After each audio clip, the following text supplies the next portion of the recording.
got a package from WeBike. This is a Takegawa mounting bar. I'm going to use this for my GPS. I've got one already, which I use for my phone, and I have it on the left-hand side. And it's pretty sturdy. I like it. A little pricey. It was probably about 30 bucks. I don't know if that's expensive. I mean, you get what you pay for, and this thing is pretty rock solid. As you can see, the parts that come with it, it's pretty straightforward. This mounts onto your mirror. This is a little stay with a grommet or a vibration dampener, and that's going to go like that. This spacer goes in between, and then this goes into this will hold everything together in here like that. And of course, this slides through, so you can see how it holds. One thing that I found on the one that I already have is it does rotate a little bit with the vibrations and the bouncing. The rubber didn't seem to grip this with the weight of the phone and the quad lock mount. So what I did on the other one, and I'll probably bolted this one too, is I took a panhead screw and drilled it in there so that when it rotates against this, it can't go any further. So that holds it pretty steady. I don't know if everybody needs it or if it was just the one I had. The way I had it mounted was kind of close to the end, so that might have made a difference.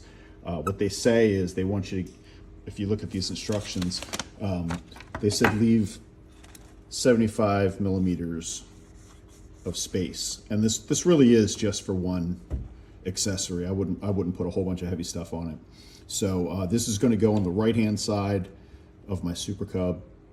And the nice thing about having two of them is it kind of leaves the center open. It doesn't go all the way across, and it works out well. So I'm going to get this mounted and show you what I do, and hopefully you guys can decide if this is something that you want.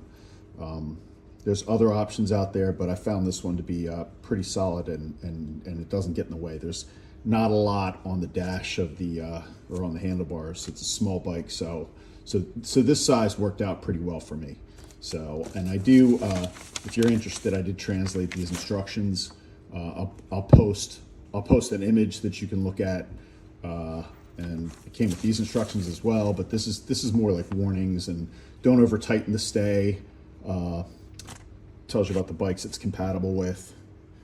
And that's about it. So I'm not going to translate this one, but I'll post an image of this and show you how I get this mounted and my little fix to keep this lined up.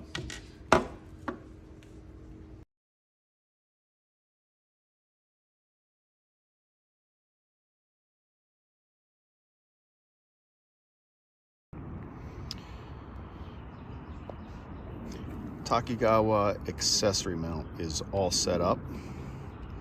You can see I put it on this side because there wasn't enough room due to the windscreen mount point.